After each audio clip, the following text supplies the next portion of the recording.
जैसे कि एक वीडियो में मैंने आपसे वादा किया था कि बहुत जल्द मैं एक वीडियो लेके आऊँगा जिसमें मैं आपको बताऊँगा कि पॉलिस्टर को हम किस तरह से कर सकते हैं ब्रश द्वारा। कई जगह ऐसी होती हैं जहाँ पर क्लाइंट रह रहा होता है साइट पर ही या घर पर ही, और हम वहाँ पर मशीन नहीं चला सकते स्प्रे की। तो वहाँ पर हमें अगर पॉलिस्टर करना है तो हम किस तरह से करेंगे। इस प्लेलिस्ट में 3-4 वीडियो आएंगी जहाँ तक मैं समझता हूँ। तो आज ये पहली वीडियो है, इसमें मैं आपको दिखाऊंगा। आज शुरू करते हैं हम लोग कि किस तरह से हम पॉलिस्टर को ब्रश के द्वारा कर सकते हैं। बिल्कुल बेसिक से मैं आपको इसमें बताऊंगा। इसमें 2 ऑप्शन मैं आपको दिखाऊंगा, एक जिसमें जो प्लेन वुड पे होगा, एमडीएफ पे होगा, और एक जो पहले से पेंट किया हुआ है पीयू पेंट उस पर, उसको उतार कर हम किस तरह से पॉलिस्टर कर सकते हैं ब्रश के द्वारा। इस वीडियो को देखने के बाद आप बहुत ही आसानी से, मतलब वीडियो से मेरा मतलब है कि इस प्ले लिस्ट को देखकर, जिसमें शायद 3 से 4 वीडियो आनी चाहिए, 4-5 वीडियो तक मतलब ये सिमट जाएगा। तो इस प्ले लिस्ट को देखने के बाद जब ये वीडियो पूरी हो जाएगी और आप देख लेंगे तो उसके बाद आप पॉलिस्टर कर सकेंगे ब्रश के द्वारा बड़ी आसानी से। पॉलिस्टर में एक बहुत अच्छी बात यह है कि इसमें डस्ट आने की कोई दिक्कत नहीं होती। इसमें डस्ट आ भी जाए तो बड़ी इजीली निकल जाता है, वैसे तो डस्ट आता ही नहीं है। अगर अब पॉलिस्टर अगर आप स्प्रे से कर रहे हैं, मशीन से कर रहे हैं, तो आप जहाँ पर करें ना वहाँ फ्लोर पर थोड़ा सा पानी डाल लें ताकि आपको उसमें डस्ट कम आए। क्योंकि पॉलिस्टर में एक दिक्कत ये भी होती है कि मान लिया अगर डस्ट आ जाए और उसके ऊपर आप कोट डाल दें तो फिर वो अंदर ही रह जाता है, डस्ट वो निकलता नहीं है। तो इसलिए आप ये ध्यान रखें कि अगर कोई डस्ट आ जाता है किसी लेयर पे तो आप उसको सैंडिंग करके पहले निकाल दें, फिर उसके बाद दूसरा कोट डालें। अगर मैं मशीन की बात करूं, मशीन से जब हम पॉलिस्टर करते हैं तो 8 से 10 कोट कंपनी बोलती है जो हमें मारने होते हैं। उसमें वो कंटिन्यू ही रखते हैं। ये आपको आने वाले टाइम में, आने वाली वीडियो में पता लग जाएगा कि क्या प्रोसेस उसका होता है।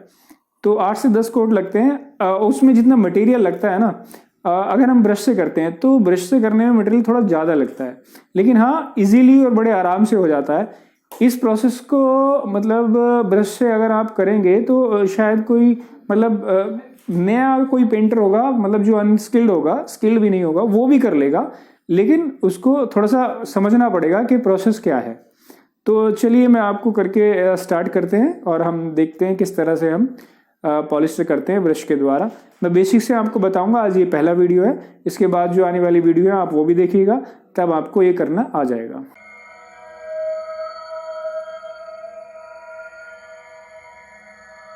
तो देखिए, ये है रेगमाल 80 नंबर का और ये है 120 नंबर का। ये दोनों ही चल सकते हैं, हम जो चाहें इसमें चला सकते हैं। एक तो ये पहले से इसके ऊपर पेंट हो रखा है, इस पे हमें इसको उतारने के लिए 80 या 120 ही चलाना पड़ेगा, या 100 भी चला सकते हैं। और इस पर हमें सिर्फ सैंडिंग करनी है, इसलिए इसके लिए हम पट्टे वाला नंबर आता है रेगमाल, वो भी चला सकते हैं, लेकिन और चाहें तो ये भी चला सकते हैं। मैं इसी को यूज़ करूँगा आज इसमें। तो पहले हम इसके ऊपर, और ये देखिए ये है मशीन, सैंडिंग मशीन बॉस की, ये 5 इंच की है। मैं अभी इस पर मारने के लिए ये 120 नंबर का इस पे रेगमाल पेस्ट कर लेता हूँ। ये इस तरह से पेस्ट हो गया।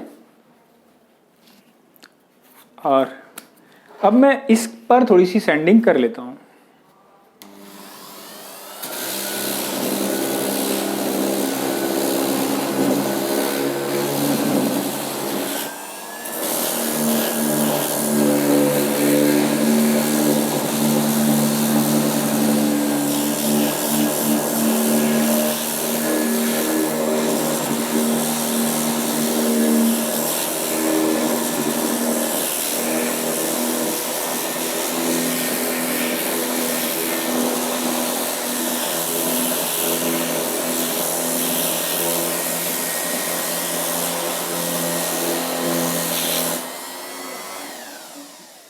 ये काफ़ी स्मूथ हो गया। अब इसके जो कॉर्नर्स हैं, ये मैं इन कॉर्नर को गोल कर लेता हूँ। इसका रीज़न भी मैं आपको बता देता हूँ। ये जो कॉर्नर है, अगर हम इनको राउंड नहीं करेंगे तो इसमें प्रॉब्लम ये आएगी कि जब हम इसके ऊपर पॉलिस्टर की लेयर चढ़ाएंगे, कोट डालेंगे, तो इस कॉर्नर के होने की वजह से वो रुकेगा नहीं, या तो इधर गिर जाएगा या इधर गिर जाएगा, यहाँ पर नहीं रुकेगा। और अगर यहाँ पर नहीं रुका तो फिर यहाँ पर थिकनेस थिक नहीं होगा ये, और यहाँ से बड़ा अजीब सा और भद्दा लगेगा, क्योंकि जैसे एक कोटिंग कर दियो, मुश्किल से एक कोटिंग का मटेरियल यहाँ रुकेगा अगर ये राउंड नहीं होंगे तो वो अच्छा नहीं लगता। इसलिए मतलब एक डिफेक्ट है वो कभी भी किसी पॉलिस्टर आप जब करें तो कॉर्नर को जरूर आप राउंड करें। तो मैं इसको राउंड कर लेता हूँ।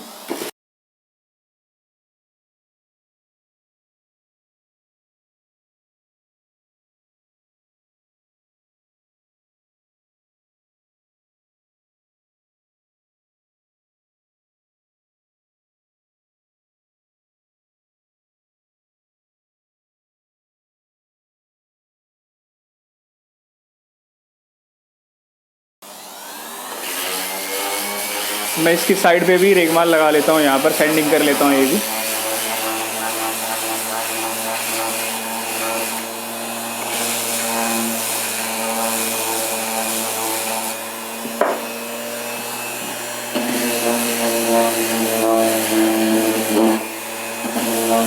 हमें इसकी साइडों पे भी मटेरियल लगाना है, इसलिए हम इसको भी अच्छे से सैंडिंग करेंगे।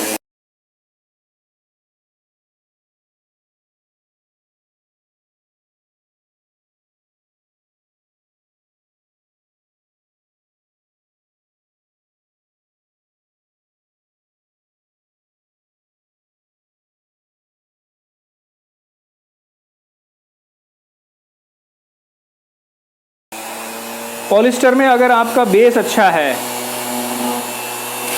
जैसे ये MDF है, इसका बेस अच्छा होता है, तो इसमें अगर कहीं कुछ गड्ढा वड्ढा रह भी जाए तो कोई फ़र्क नहीं पड़ता। उसकी वजह यह है कि मटेरियल जो पड़ेगा उसकी थिकनेस बहुत ज़्यादा होगी। कपड़े से मैं इसको साफ़ कर लेता हूँ।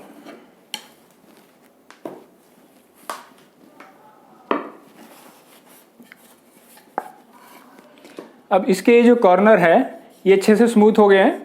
बाकी आप अच्छा जब भी करें तो बहुत ही अच्छी तरह से इनको आपको राउंड करना है, नहीं तो मज़ा नहीं आएगा। ये तो हुआ जो हमें शुरुआत से करना है, कोरा है ये MDF, इस पे करना है। अब ये अगर मैं इसकी बात करूं, ये है पहले से, देखिए इस पे पेंट हो रखा है ये, तो हमें ये पेंट उतारना पड़ेगा। उसके लिए हम इस डिस्क को उतार देते हैं और ये वाली डिस्क 80 नंबर की इसको लगा देते हैं, इसके ऊपर पेस्ट कर देते हैं।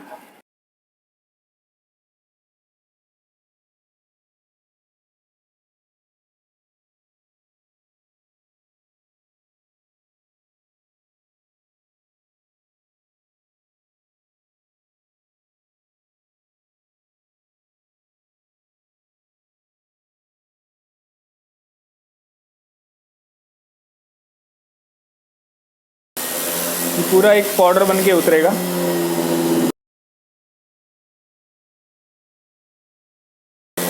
हमें ज़्यादा नहीं उतारना, बस इतना हो कि इसके ऊपर हम कोट डालें तो वो कोटिंग एब्जॉर्ब कर ले, पकड़ ले। और अगर आपको ये पूरा ही उतारना है तो फिर आपको पेंट रिमूवर यूज़ करना पड़ेगा।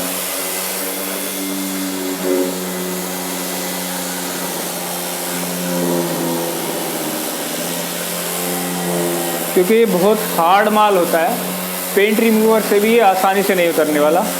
आपको कई बार लगाना पड़ेगा पेंट रिमूवर, तब जाके ये उतरेगा।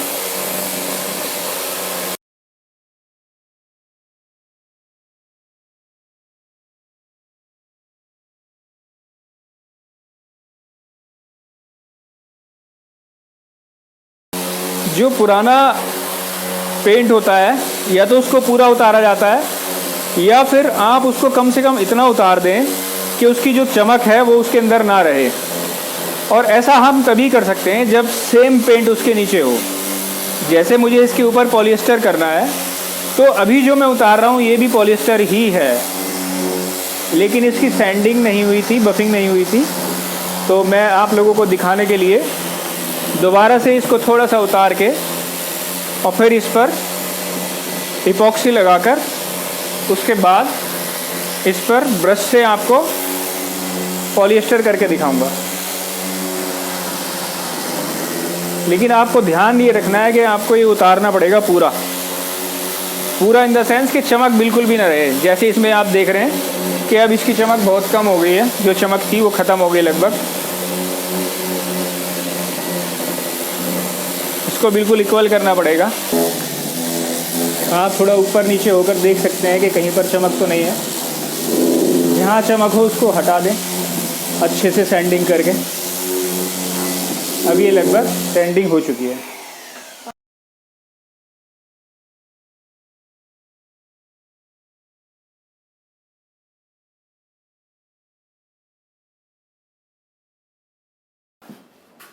अब ये सैंडिंग के बाद हमें इस पे लगाना है इपॉक्सी। ये हार्डनर है, ये इपॉक्सी है और ये है हार्डनर।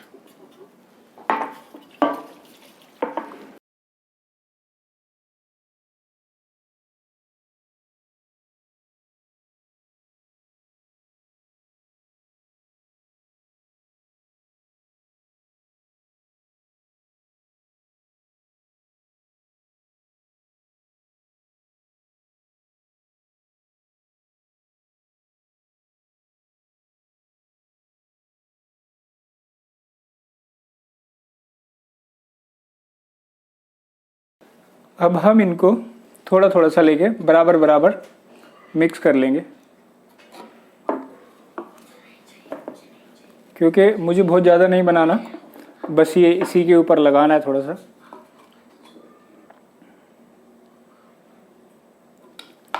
दोनों को मैंने बराबर मिक्स कर लिया।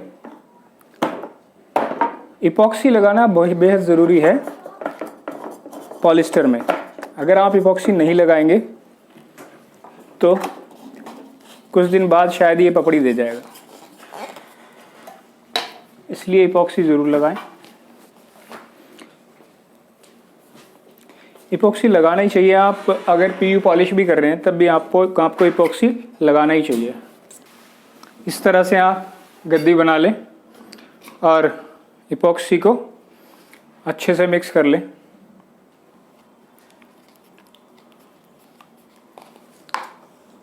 और 2-3 हाथ इस पे मार दें।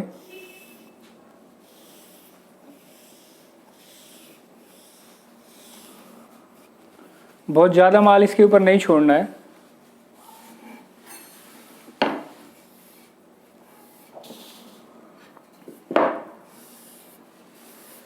लेकिन माल रुकना चाहिए थोड़ा सा।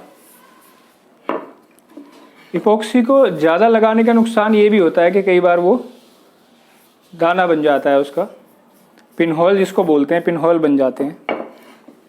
इसलिए ध्यान रखें, कभी भी इपॉक्सी बहुत ज़्यादा नहीं लगाना। और अगर मशीन से मार रहे हैं तो बहुत ही ज़्यादा ध्यान रखना है आपको। हम भी ज़्यादातर मशीन से ही मारते हैं, लेकिन यहाँ पर सिर्फ आपको करके दिखाना है तो इसलिए। वैसे इपॉक्सी को अगर हम हाथ से भी लगाते हैं तो उसमें कोई दिक्कत नहीं है, इजीली लगा सकते हैं।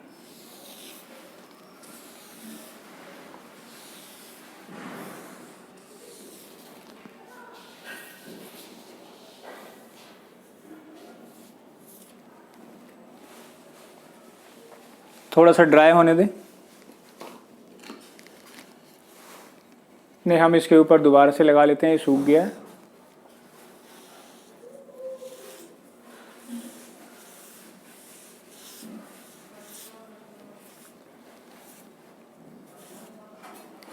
हार्डनर होता है इसमें, इसलिए बहुत जल्दी सूख जाता है।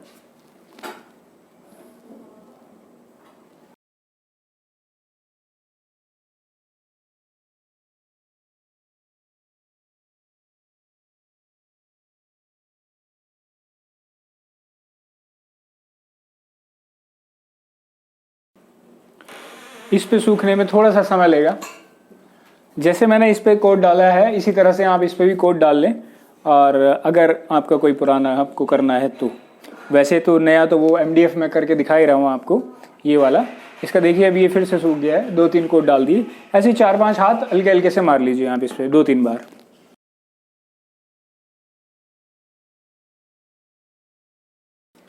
वीडियो बहुत ज़्यादा लंबी हो जाएगी, वरना मैं आपको इसी में बेस कोट भी डाल के दिखाने वाला था, मगर मैं देख रहा हूँ कि वीडियो बहुत लंबी हो रही है, आप लोगों को बोरियत हो जाएगी।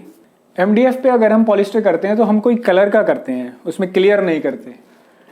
इसके ऊपर भी हमें कलर ही करना है, पहले से ये वाइट है, हमें वाइट ही करना है। इसके ऊपर कोई भी कलर कर सकते हैं जो वाइट को दबा दे। ये काफ़ी हद तक सूख गया है, तो ये तो लगभग फाइनल है। मैं एक कोट और फाइनल इस पर मार देता हूँ। अब ये फाइनल हो चुका है, ये हो गया फाइनल इपॉक्सी के लिए। अब 1.5 घंटे बाद मैं इसके ऊपर कोट डाल सकता हूँ, 1.5 से 2 घंटे बाद।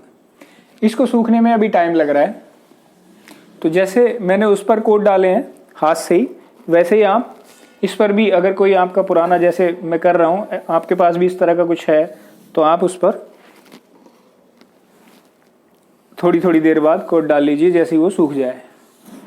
अगर गीले पे मार देंगे तो वो कट जाएगा नीचे का इपॉक्सी। तो अब जब ये ड्राई होगा तो मैं इस पर एक हाथ और मार के फिर इसको छोड़ दूंगा।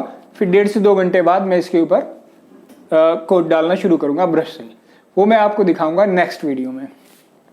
तो ये मैंने आपको दिखाया था कि हार्डनर और ये इपॉक्सी है, दोनों मैंने आपको दोनों को 50% मिक्स करके और इसके ऊपर लगा देना है कपड़े से, जैसे मैंने इससे लगाया है कपड़े से, ठीक है। और इसको करने के बाद आपको हाथ जो धोने हैं वो अपना ये थिनर है, थिनर से आप अपने हाथ धो लेना। हाथ धोने के लिए आप कच्चा सेलर भी यूज़ कर सकते हैं, कोई भी जो सस्ता सा थिनर आता है वो आप यूज़ कर सकते हैं।